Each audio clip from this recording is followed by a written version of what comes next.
Est-ce que dans nos esprits, nous sommes nous-mêmes perturbés et compliqués? Je m'explique, le Stade de France, un échec cuisant. Mais qui est le responsable? Tous ces jeunes qui viennent et qui veulent saccager. Tu mets n'importe quel ministre de l'Intérieur, le résultat est le même.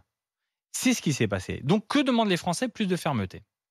Tu as ensuite la séquence des rodéos urbains, où les Français encore là demandent de la fermeté, plus de rigueur. Et puis tu as un Darmanin, premier flic de France, qui va vivre ce que nos policiers vivent au quotidien, c'est-à-dire vouloir expulser un imam qui a tenu des propos homophobes, des propos antisémites, et qui veut l'expulser et qui se confronte, comme ces policiers, à la justice qui dit non, on le laisse, on le libère.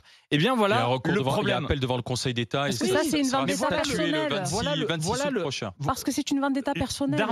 Gérald Darmanin, ministre de l'Intérieur, vient de vivre, et je pense, a voulu montrer à l'opinion publique que même étant Premier ministre de l'Intérieur, il y a des difficultés à expulser un type qui est homophobe, qui est antisémite et qui n'a plus sa place sur le territoire. Je pense que tout le monde, enfin une grande majorité des Français, veulent son expulsion.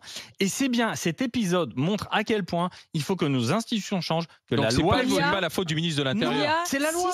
Parce que quand tu tiens des propos comme ça, si moi je vais dans un pays autre que l'Europe, puisque je suis un Européen, libre circulation des hommes et des marchandises, mais si je vais dans un autre pays et que je tiens ces propos, mais sur le champ, je suis expulsé et c'est normal. Et c'est normal. Et donc aujourd'hui, cet épisode-là vient de démontrer une chose, c'est que la loi doit évoluer. Force, c'est la République. La République, elle est au-dessus de tout. Et aujourd'hui, la République, elle est piétinée.